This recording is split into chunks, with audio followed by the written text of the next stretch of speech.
Welcome to a Script to Screen workshop podcast.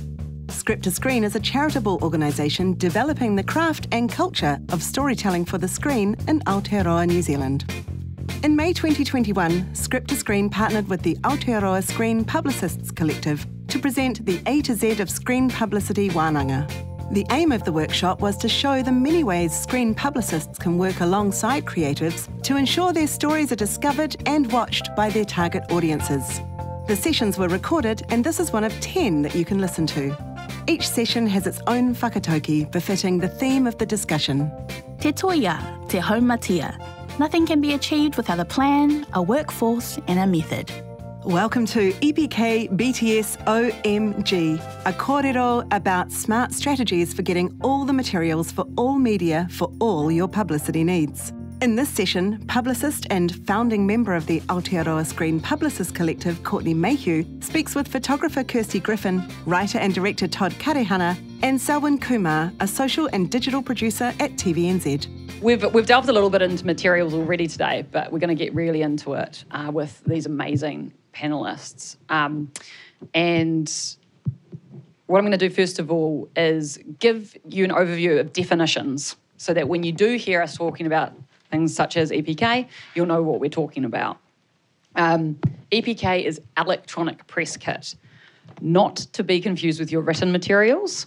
So your written materials will be your production notes or your press kit. EPK is audio-visual, and in your EPK, you'll sometimes, it depends on the show or the film that you have, interview sound bites, B-roll, clips from the series or the film,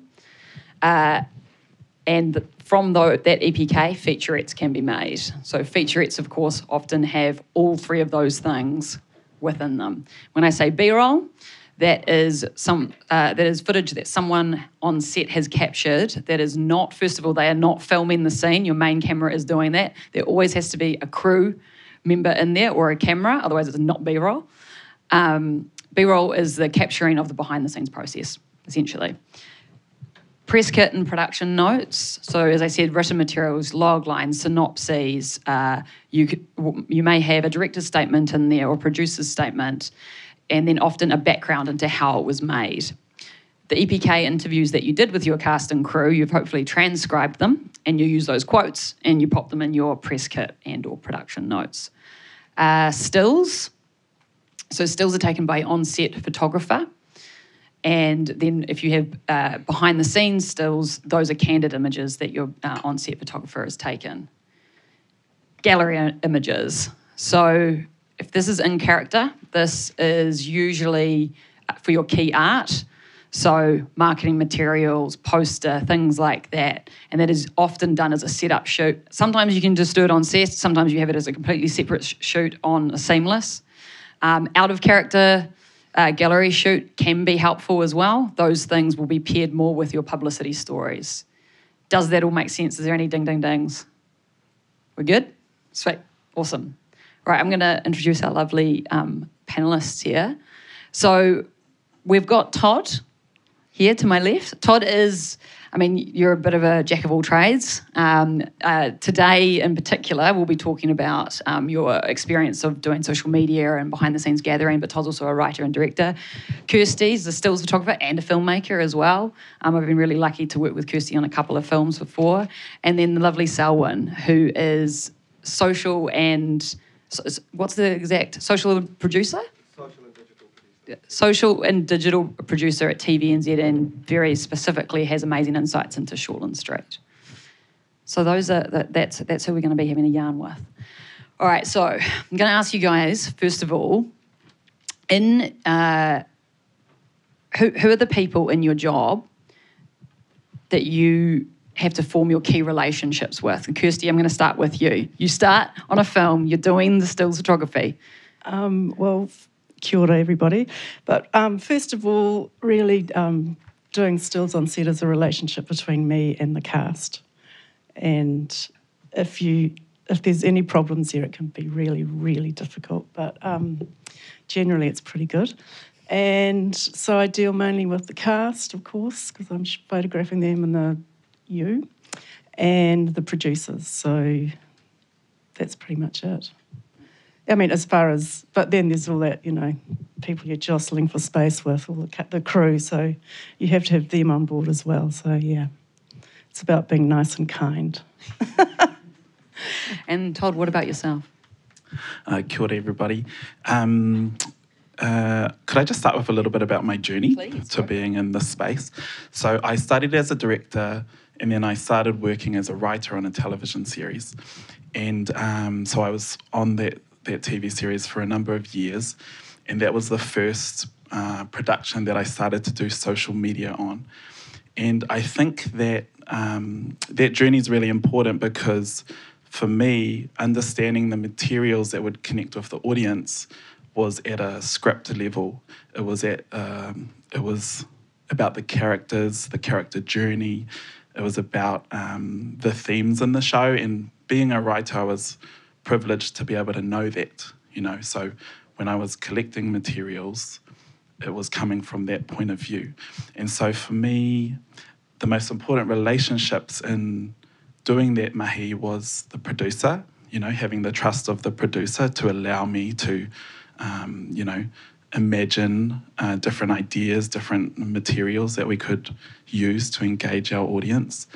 And then on set, in more practical terms, being able to be in the schedule. So a relationship with the first ADs and also the line producer so that they can give you that time and space with your crew and your cast to be able to gather that material. And then, she mentioned, relationship with the actors, and so that they trust your ideas and they go along with that and that you collaborate on that material. Awesome. And Selwyn, do you want to tell us a little bit about your job and then sort of who the key people are that you work with on it? Sure. So I do all the social and digital stuff for Shortland Street. Before that, I was at SPP, and then I left to become a talent agent. And then now I'm back again. That created a new role for me, which is sort of looking after all the social content for Shortland Street, essentially what I was doing before. Hope that answers the question. And then, so key relationships would be with the talent, because some of the feedback that I get is the talent are more relaxed when I'm recording the videos with them, or they are more open and open to new ideas and all that sort of stuff, as opposed to chucking someone random in front of them and being like, hey, what's your favourite colour? And then your producer, again, would be just so you're hitting the right notes in terms of the story arc that you're creating, or, obviously the producers have a lot of knowledge in the sense that, this is the person we want to build, this is the storyline we want to build because it's going to come to a climax at the end of the day, or whatever. So working closely with the producers, and also, and the publicists as well, because just to make sure your traditional publicity as well as digital are all succinct, and you're hitting the right notes and promoting the same thing. Because sometimes in the past we've noticed that the promo on the network would be promoting something completely different than what the publicist is promoting or what we're promoting on social. So, and what we're currently doing is that we're making sure all the messaging is the same, and yeah, we're all hitting the right notes, promoting the correct things, and it seems to be working. So let's fingers crossed. I think it's definitely working. You do amazing work. So I think just from that, producer and talent, and so producer and cast are really key relationships.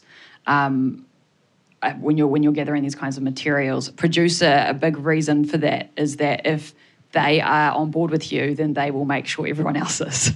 If your producer onboards you in the proper way and says that you're part of the crew and you're part of the process, then it does make the job a lot easier as well.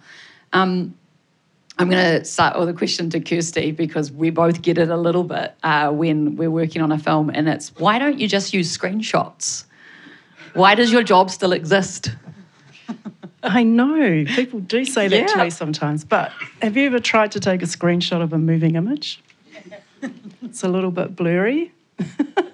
And often on the sort of lower end, lower budget films, the camera gear's not as good, as high quality as the big cameras that they use on big films. So you're having a bit of a resolution problem there.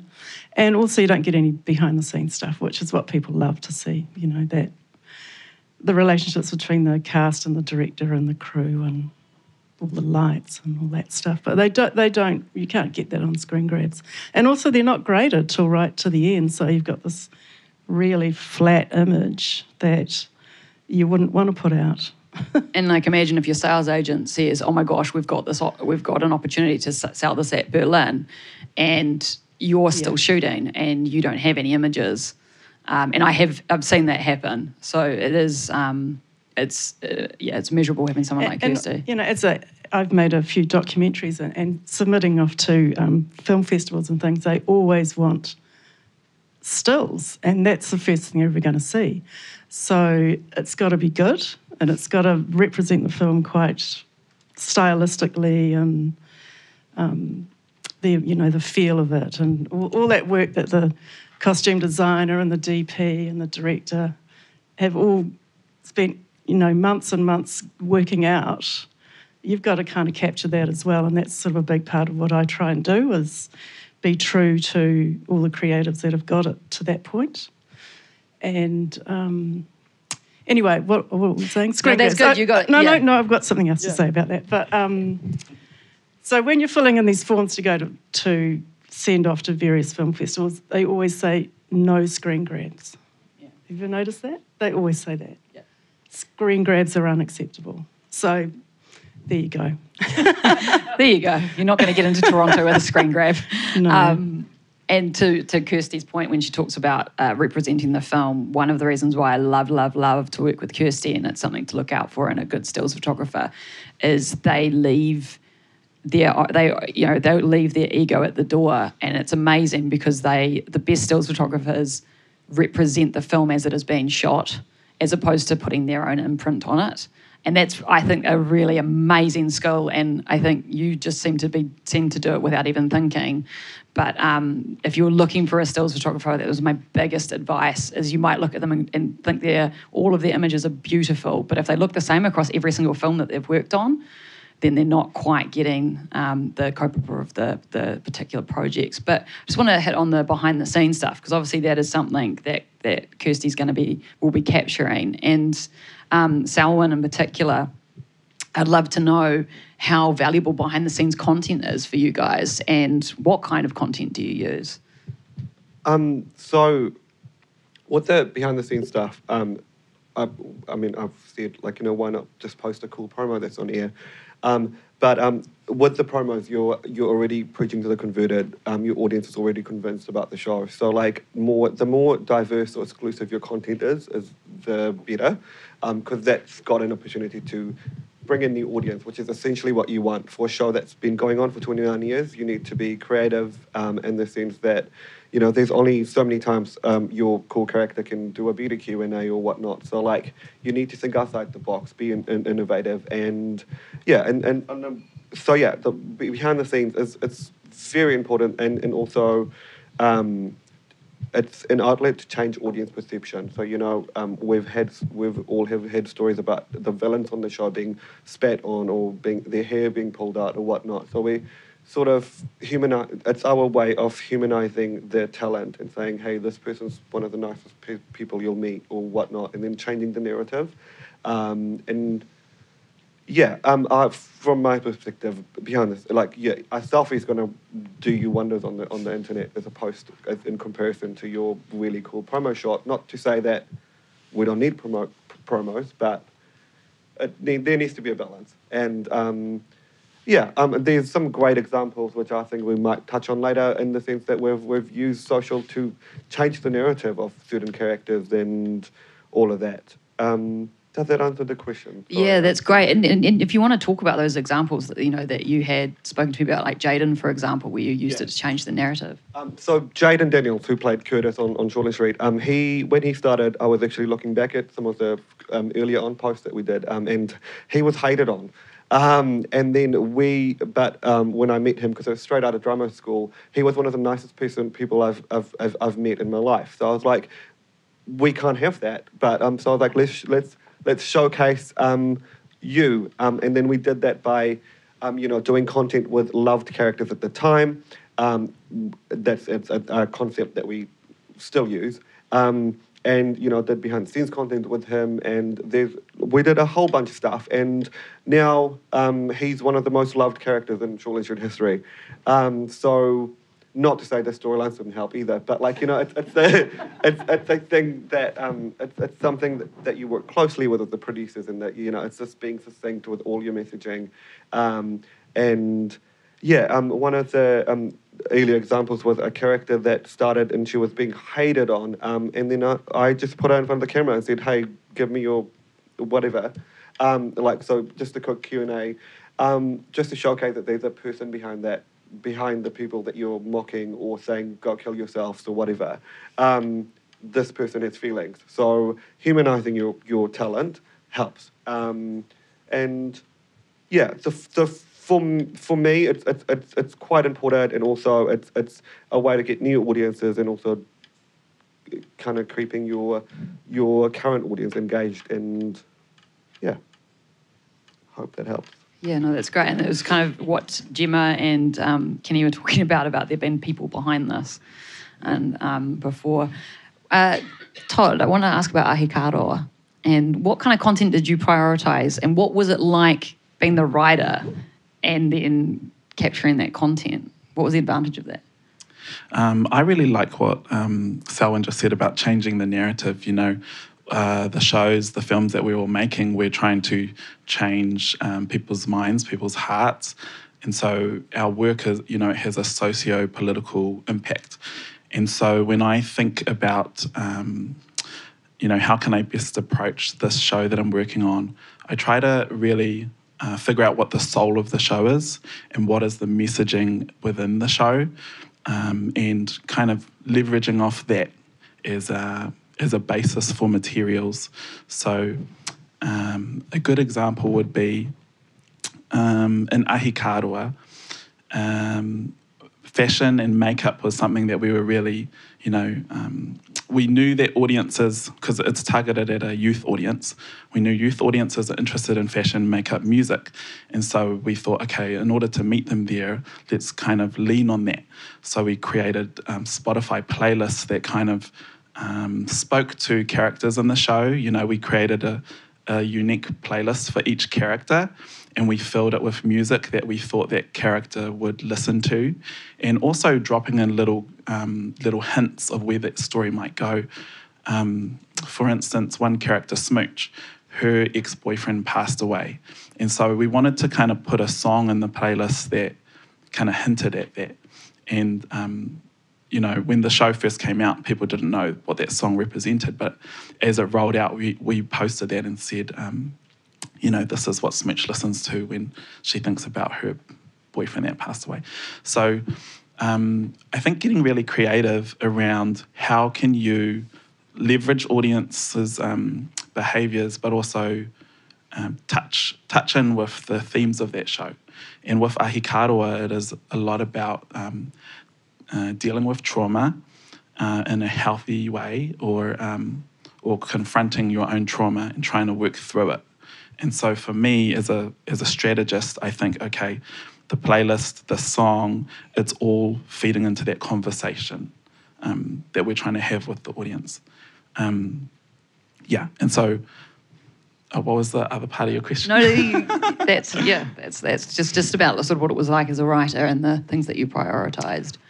Yes, and as a writer, when it came to our still shoot, we actually went in quite a different direction, because this was the first Māori drama that was funded on a high scale. And so, it was quite a special moment for all of us writers, directors. And so we were trying to kind of imprint on everyone with this publicity shoot what is the essence of our show. And so, it's set in an urban context. It's about young Māori, but also Māori that have a real strong connection to their cultural roots in some way or another. And so for our still shoot, we started to think out of the box. We're like, okay, how do we dress these people? How can the fabrics that they wear speak to that that conversation. So we chose to go with denim, like, okay, denim's really big, it represents like this urban kind of experience or working class experience, which a lot of our characters are from. But then we wanted to give it like a Māori twist because we wanted people to know, this is a Māori show. And yes, the characters themselves, they show that, but we wanted to take it to that next step. So we had them in like denim clothes that were slightly inspired by like our traditional wear, but then they kind of had a more like modern edge. And then we used like feather earrings and like different signifiers that kind of really drove that idea home. And so for me, I think that was a really great example of finding the soul of your show and representing that in a unique or distinctive way. And not necessarily just saying that's their costume on set, so we're going to put them in that. There's actually, I don't know if anybody's heard about it or seen it, the film Shiver Baby, and the key art for that, she never once wears that in the show, but God, that key art is good. If you look it up on Letterboxd, because you should have all downloaded Letterboxd,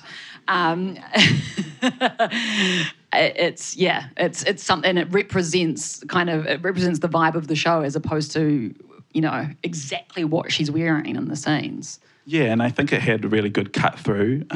There are some people that thought, what has this kind of got to do with the show? But, I mean, you're always going to have people that see things differently. But I think we were able to do that because the producer trusted me and, trusted what we wanted to do. And so that's really important, having that producer buy-in. So important. Trust being a big one, and trust when it comes to cast, Kirsty. How do you build that? And do you have any horror stories, or do you have any tips? I have some horror stories. Yeah, I was like, I think. Yeah. Oh, get out of my eye line. Samantha Morton made me cry once.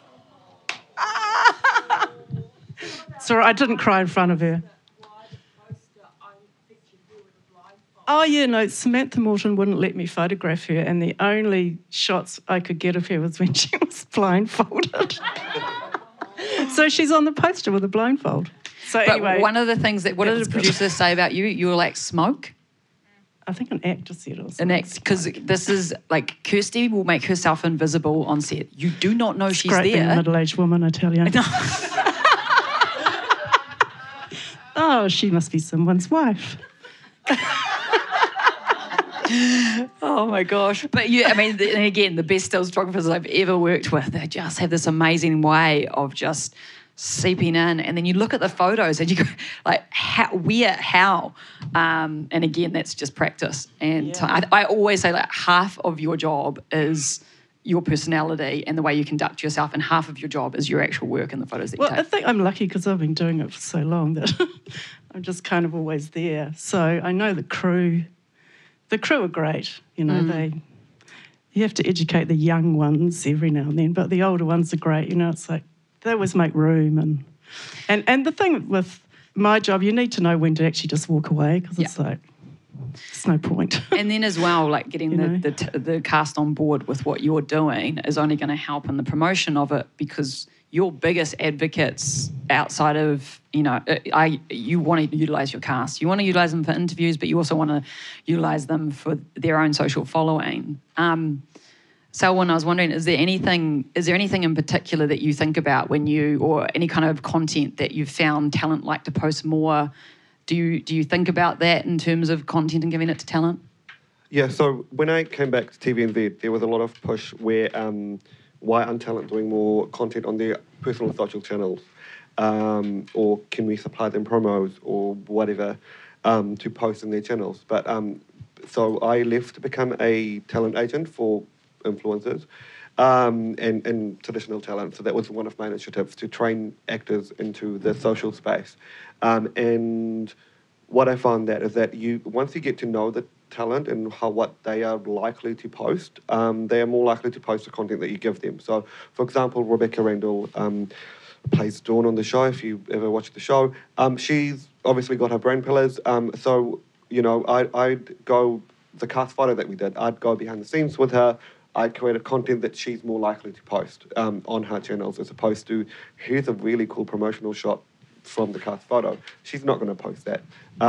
So it's about getting to know your talent. But I think it all goes back to the beginning where we would train them on publicity. You know, if you're going out in public, do this or do that, blah, blah, blah. That translates into social media to be like, just cater to your audience, know your brand, and all that sort of stuff. So, yes, I create content to... So if I want X talent to post something, I'll go out of my way to make sure I'm creating something that they are likely to post. And, yeah, does that answer the question? Yeah, absolutely. I've had more to say there, but I don't know. Go for it if you've got more. So, yeah... Just make sure you have the microphone up here. Because we're... Okay. So like we can't always be on set with the talent. So I think sometimes when you're on the same page with them and they know what I'm likely to use, and you know it's a win-win situation for a show like Short and Shrewd, which are a huge following on social media. And I get a new actor come in and be like, you can use this to your benefit as much as we can use you as a new talent on the show. You know, grow your following. So you know, sometimes they have access to things that I can't be there for. So. For example, lockdown, we had some talent creating great content, but that all came with training. They knew what I wanted. I knew what they wanted. I would, again, if you follow the show, Scott Smart created some great content on his social channels. So he had to do his own makeup. He's a boy.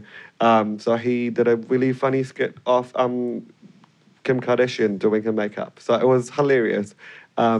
But he knew that would work best. And that all came down to training and telling him, you know, training them to know how to use social media effectively, what are the correct hashtags, how to use hashtags, and correct show handles and all that sort of stuff. You know, Short and Shrewd, people impersonate our show on social media all the time. So it's like, you need to take the right channels.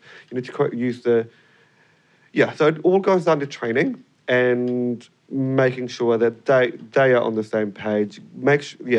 Just as long as the talent is comfortable, I get great content. So I think, that's my main thing. Maybe because I've come from being a talent agent, I'm more talent focused, but I just think it's a win-win for both parties if we all cooperate. Can I just add to that? I think it's also a really great exercise in the writing portion of as well, you know, for your show. Like, we talk about publicity as it's like something that's outside of or, you know, after the project, but it can actually inform the character quirks and stuff like that. For instance, a great exercise is creating an Instagram profile for this character for your own use and trying to understand, like, what would they post? You know, what would my character actually post sexy selfies, or are they more likely to post, you know, a picture of a tree and a book or something, you know? And that can really help inform that kind of character backstory in that more, that writer way. So I think it's like a really cool conversation between the departments and the publicists.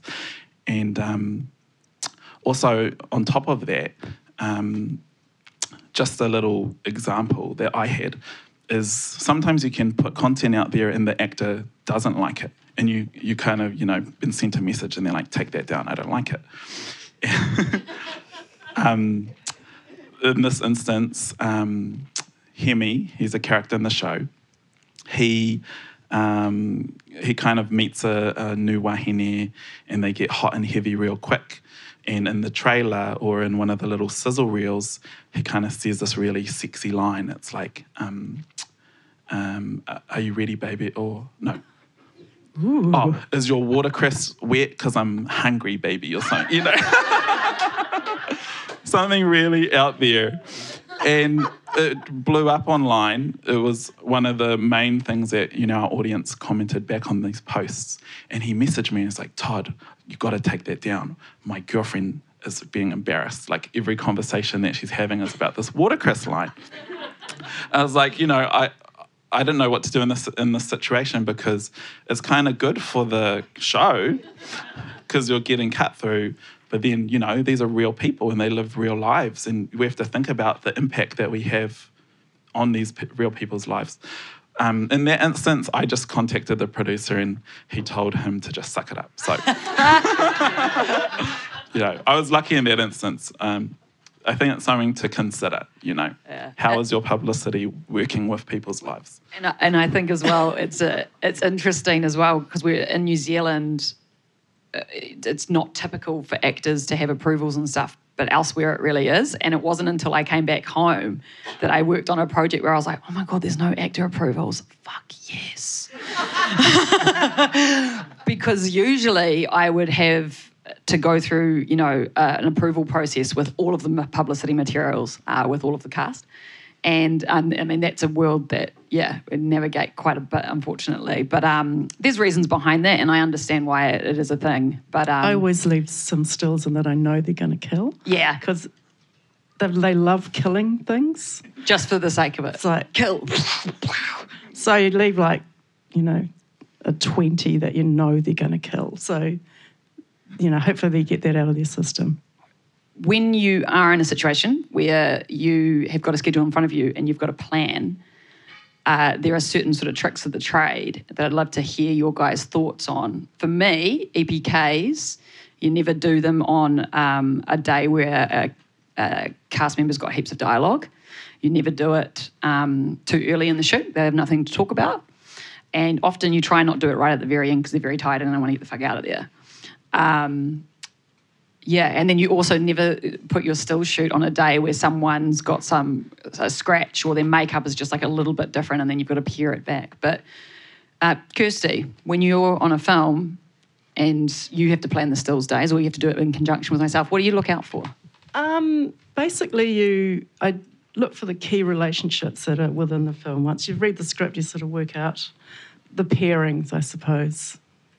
And so when you're reading the schedule, you try and work out the days that you get the most, the most value about you being there is whether you can get some key story points, key relationships, or some particular drama that's happening, or a fight, or a exploding Mustang, or something like that, But, I like to do my own breakdown, and then I like to compare it to what the producers have given me.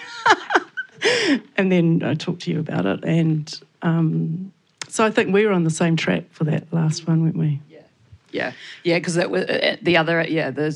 interesting thing is, depending on the genre of what you're doing, if it is a thriller, don't put stills on the most spoilery days. They will not get used. It'd be great if you had a stills photographer on every single day, but unfortunately the reality is that only happens on the big blockbusters.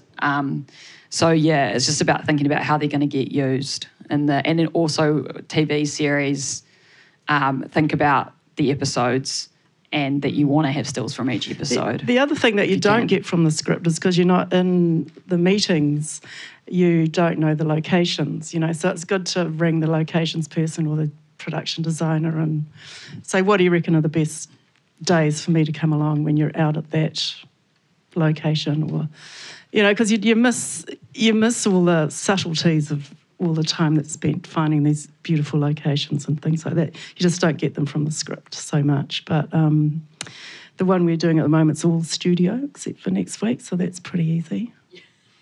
Snow.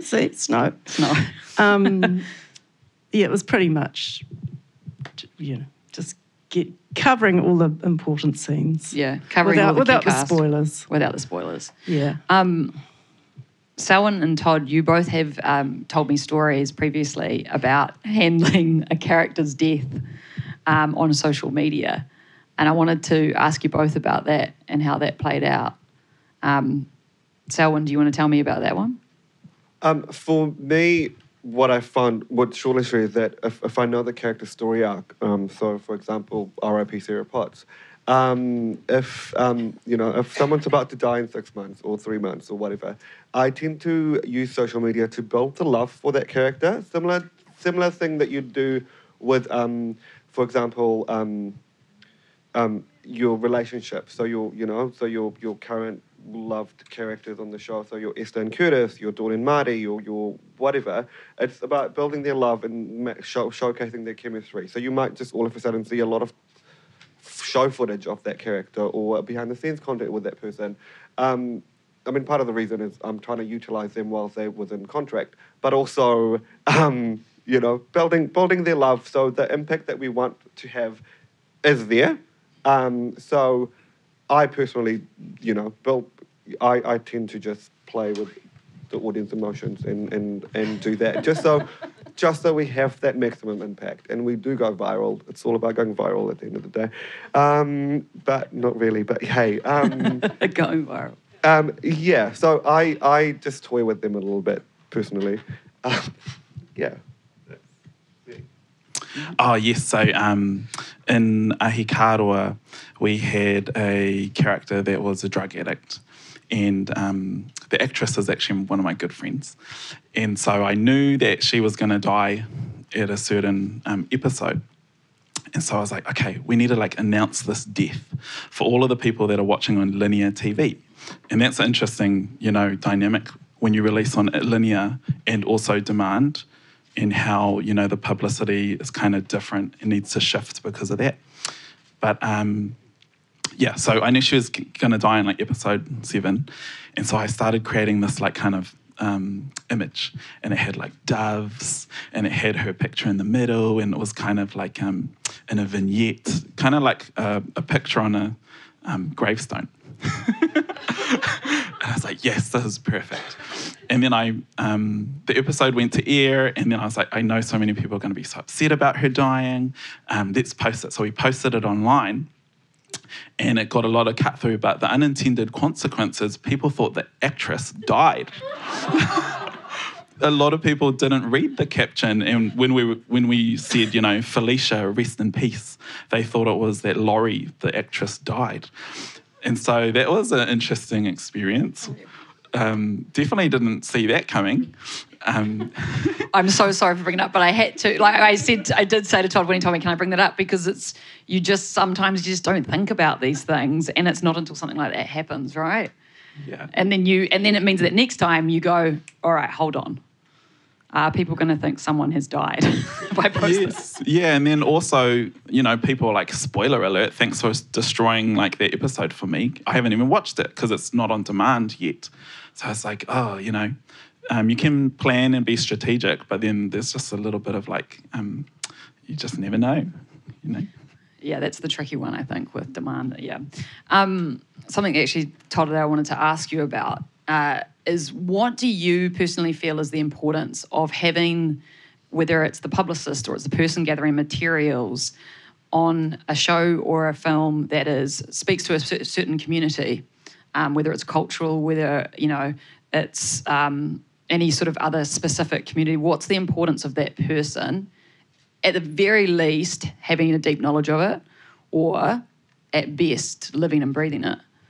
Yeah, it's vital. You know, authenticity is something that people can smell and they can taste it, you know. They can smell a rat. So, to put it bluntly, you know, Aotearoa is a youth show. And thankfully, I still consider myself youth. 33, lol. But I still use words like lol. So when I was, you know, posting on behalf of these characters or through the Aotearoa social accounts, I was coming at it from that place of like, I knew my community. Like, I'm talking to my own people. I'm talking to my own youth. I'm talking to queer people, you know, I know how to write that copy. You know, I'd use things like Yas Queen or like OMG, like how could that skank do this, you know, posts like that. And the audience loved it, you know, because it really was authentic to the show. And what's interesting is once I left, you know, I had another friend that took over, and he's young too, and he nailed it. And then eventually another person took over, and they were older, and I got a number of messages telling me, like, who the hell took over the social media? It sounds like an old person trying to be woke or trying to be young, you know? And so it's not just like being from that community, it's also an age thing, it's also like a social status thing. Like, people are very aware and they can smell, yeah, erect. Yeah. I think, I think that's a really important thing. Yeah, Oh, can I also add? It's also important when it comes to sensitivity, understanding that community on a deep level, areas or angles of the conversation that you might be moving into when you post something. For instance, if I post something about Māori being poor or this character being poor, I myself understand, okay, this community is impoverished for these reasons, and there's a lot of things you can't read in a textbook about that community. You just have to live it. And so I was able to navigate those conversations from my standpoint. And social media it's a conversation, You don't just post something and then that's the end of your responsibility or your engagement. Like, you have to reply to messages, you have to reply to comments if things start going a bit hectic online. You have to engage. Yeah. And I think that's a big thing, is like that social responsibility that we have with our work as well. Yeah, beautifully said, I think. Yeah, and just to rolling on from that, use an example that I had, that I was working on a film that was about the start of Mardi Gras in Sydney, and it was an amazing project, but the two producers and the director were cis, straight, and a lot of the cast were as well. And they actually got me on quite early, and the casting process was still happening, and they were really freaking out. And so I ended up doing a little bit more than just being the unit publicist in terms of navigating that and advising on those sorts of things. But one of the key things was that, use of language with our cast and how they should speak about it became a really big part of my job. And there were things that I noticed that if I wasn't, because I yelled it out before, bisexual, if I wasn't in that community, I don't think I would have noticed it. And an example was, I was sitting there and I was doing an EPK with the lead actor, who's a dear friend, and he has the best intentions, and he was answering a question, and he was trying to talk about normalisation, and he goes, they're just like us. And I went, and he saw my face, and he went, oh my God, sorry, Court. And I was like, no, it's fine, but we're going to do that again. And it was the othering in that moment. And I said, you just assumed that every single person you were talking to was straight.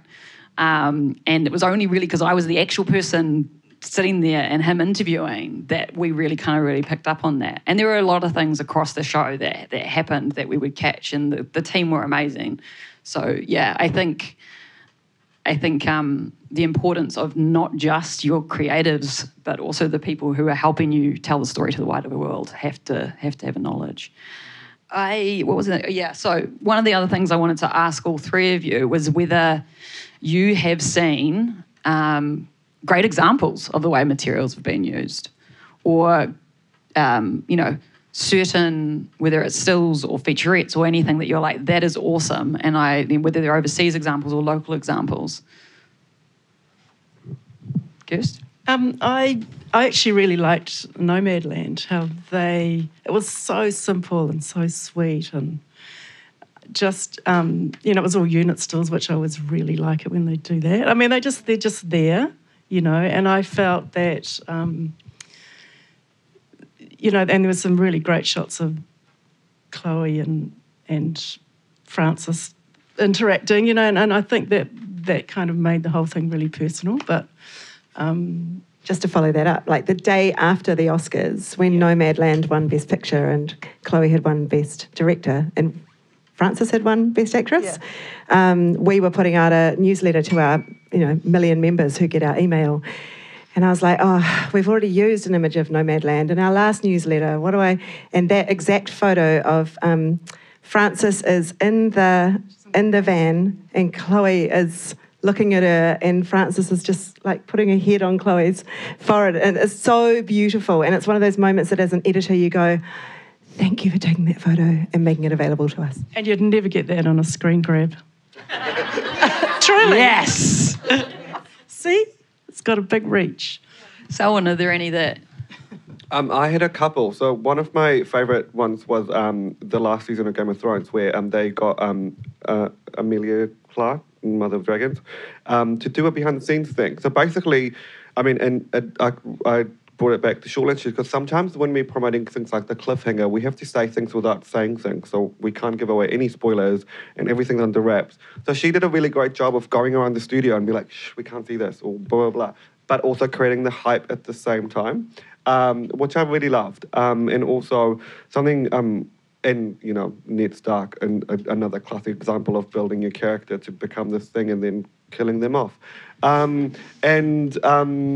And then closer to home, like just recently, Head High, so the publicist for the show, on purpose went out of the way to include this character that they were going to kill off.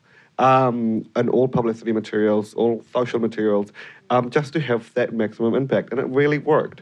So it just goes back to the theory of, you know, building the love and then tearing it away. But then, and they will complain that they're never going to watch the show again because you killed off their favourite. And then you look at the ratings the next day, it will be higher than the previous night. So it does work. So yeah, those were my two examples that I quite liked. Awesome. Todd? I love thinking outside the box in understanding how publicity can inform other aspects of production. One show that I really love is called Scam, and I think it's a Norwegian youth show. And the really interesting thing with that show is the release strategy. So that show, so just for instance, they had half-an-hour episodes, but they kind of broke them up into scenes. And you know, when you're watching an episode, like a character's at a party, then a character's like in their bedroom, and then they're at school. And so the really interesting thing with that show is they broke those episodes into these scenes and released them at the real time of day that they would take place in the series. And so the scene where they're at a party, it was launched online at like 10:30. And it was always surprise, like you wouldn't know when you were going to get a snippet from Scam. And then other, you know, episodes dropped during school hours because they were at school. So I thought it was a really fascinating way in which innovative release strategy, publicity strategy informed the show in a way, in the DNA of that show. And it's the most popular show in Norway, I think. So that's just one example. But I also love, you know, how shows like Euphoria do makeup tutorials, and how much that is such a key part of their audience and popularity, you know, really leveraging all aspects of that show to like reach out and like welcome people in for another experience of that world that you've built. Yeah, I've tried the makeup tutorials. I'm not a teenager anymore. Put it that way. Before I throw to some questions, I actually want to put a question to you, Gemma, because you are receiving such materials for Letterboxd.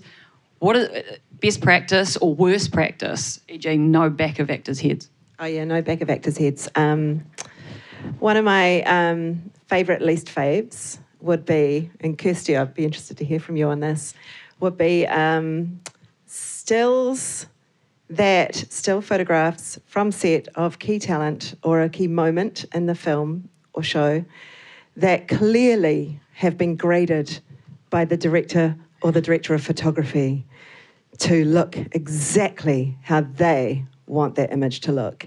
And when it comes up on your phone as you're scrolling through, seriously, as a dark blue blob, I don't care. I will take that photo and I will put it in my crappy online PicMonkey, thingy, and I will beef the exposure, and it will look terrible to the GOP's eyes, but it's exactly what we need editorially that needs to live on a website. Because the other thing is, half the time, I don't know about you, but I've got my brightness on my phone turned down as well so that the other person in the bed can get some sleep. Just being honest. And so that's one of my hates is the pics that have been graded for the artists who made the film, not for the media and the audience. One of my other faves is, and this comes back to resources on set, I guess, but you don't know what you don't know about who your audience is going to respond to in your show. And what is often happening these days is that there's a side character who is the character who becomes the meme, right, Todd? You know what I'm talking about. And then so you go to the publicist and you go, hey, can we get and you get an interview with them because that's all anyone in their letterboxd reviews is talking about. Then I go to the publicist and go, can I have a still? And they go, well, we've sort of got this one. And they're kind of like off to the side in the family photograph. So don't forget those characters because you wrote them. You wrote those lines for that person and that storyline. Take a photo of them. Yeah, and then my other least fave is when I ask for a photo of the director and it's just a headshot. It's lazy. I want a photo of the director directing on set. Maybe with the DOP, maybe with key performers. I don't really mind. And then the other thing I would say that's always fun and that I will often ask for and not many other people do, but very, very successful directors like Peter Jackson and Edgar Wright do this all the time. They take their own photos of what's going on set. They get their camera out, Peter Jackson with his 3D camera or whatever, and they will and they'll just turn to their crew and take photos of moments that they love. So, when there's a moment where it's a photo of the DOP deep in concentration and a beautiful moment that is taken by the director, that is meaningful to me as an editor and that is meaningful to the fans of the film. I would say that all about photos. And there's more, but yeah. Kirsty, can you tell me about grading? Well, funnily enough, I was just going through some stills from this job that Courtney and I are doing, which is basically all set early evening, night time, and it's snowing, and everyone's wearing hoods and things. And I was just going through some photos, and the DP walked past me. Oh, that's nice. Oh, it's a bit bright. Wow. I said, yes, I know, Simon, because we want to see their faces. Yeah, I learned this in the ukulele orchestra. There is a difference between lighting for the audience in front of you and a difference in lighting for television or for your music video. And your live lighting designer will hate you, but the people watching your music video will love you. Well, they need to see. They need to see the actors' faces. And what I do is I just write a little note when I send them off. They need to be brightened up. Because I send them off to LA, and they go, oh, yes, we got your note. They need to be brightened up. So that's really for the actors to make their kills. They need to see how they look. They can't just see this sort of shape. Oh God! Which is what the DP wanted. Yeah. I mean, horror is different. And it kind of, right, we shouldn't go into it. But we're NDA anyway, at Wazoo, so. What ifs? But I guess one more thing I wanted to add in is I know that there are NDAs, non-disclosure agreements that get signed by cast and crew in terms of photos that you might take on your phones on set and where they might end up. But from a publicity perspective, I'm very, very, very interested in those photos and that footage still being taken, not released, not disclosed until such time as it needs to be, but some kind of onboarding of cast and crew around collecting their own materials and sharing them with production so that they become available later when suddenly your thing completely breaks out and you have fans and you go for a second season and then a third and a fourth. You don't know what's going to happen in a year's time. And to that point, it's something that my natural inclination as a publicist was to not let it happen. But then it was this realisation in the last few things that I've been on, especially where you're just like, you don't want to chop your young cast off at the knees who are getting this great content. You've just got to come up with a system to gather it all. And I've done it on the last few jobs, and it's reaped some amazing rewards as long as everyone's on board and everyone is being also, respectful of each other's space, and that kind of thing. That's another important thing. And you don't know how the content's going to get used. Todd and I were talking about this, and you produced a music video, and the stills ended up in the music video, right? Yes, Alex's partner, Jordan, one of the Thunderlips duo, I produced a music video And the on-set stills photographer, he came with his film camera and he was taking stills on the shoot, and the directors gave him space to do that. And then, when they were cutting to get together their edit, they put his stills into the video. So, you never know how these are going to be used. A gaffer had a camera on our set and he took some photos, and then I ended up using those for my little interviews in newspapers and stuff. Yeah. I used his photos. And in terms of both the surprise of how your materials are used and empowering your people, when I worked on a film called Little Monsters, which had Lupita Nyong'o and Josh Gad and 15 5-year-olds. And I went to Nikon and I got them to give me this camera that was just like, a child couldn't break it. And I said, I want to give this to the kids. And it had to be managed, the process behind the scenes, but I managed it with the dramaturg, and the art department loved the camera so much we got a second one because they wanted it to be actually in the film. So I got another film and we got another, camera. And then the photos that the kids took themselves are in the end credits of the film now, which was just like this beautiful thing. I mean, Lupita did come up to me towards the end of the film and she was like, tell them to stop taking photos of me. And I was like, okay. Can I just say that that's a really great example that a strategy is like a living, breathing thing that, evolves throughout the different parts of production. So it's really important to have, unit publicity or these roles involved from the beginning all the way through till after and after. Following on from what you're saying about giving the cameras to kids, one thing that I did on a film which worked really well was we shot a film that was kind of low budget and it was shot in the islands. And we ran a sweepstake where anyone that took photos on their phones or on their cameras throughout the shoot could email them through, and if we used them in the final deliverables, we gave them $100 cash. And it worked really, really well. And we got beautiful photos of like sceneries and behind the scenes and that sort of stuff. And I think it might have cost the production maybe like $600 or $700 to get that level. And it was quite a fun competition. So that's an idea that plays into yours. Hey, there's something I just want to add. Yeah, I was going to say that's the only thing. Yeah. I'm ready to retire. But hey, just when, as a producer, when you get these stills, just make sure that you send them off via an FTP site so they don't go really small and look really bad when they get to where they're going. And that's the role of the publicist, really. FTP. It's a file sharing site. WeTransfer. Yeah, Dropbox, that's like delivery is so important. I just talked yesterday to a woman who does a lot of the graphics for FilmCom, and she was saying that she often gets these super low res JPEGs that she just can barely use, but she has to because that's what has been delivered to the FilmCom. So just be aware of that. And if any doubt, go back to the photographer because we've always got everything. So we can make sure that they're getting delivered the best way they possibly can after all our hard work. It'd be great if they didn't become tiny little weeny things. And it's very easy to do in an email. They just get trashed. So that's all I want to say about that. I remember the example I had about it being a living, breathing, strategy is, so I'm making this documentary with my mother in it. And, from the outset, I thought that the story was about a woman that's obsessed with cats. And she uses these cats to fill her kind of void of her children growing up.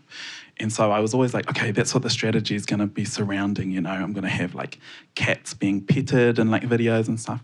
But then after going through the shoot, a new kind of message arose for me. And that was, I want people to watch this piece of work and to want to go home to see their parents. Or I want people to watch my work and want to go home and spend time with their grandparents and to go home, and that message wasn't clear to me until after production.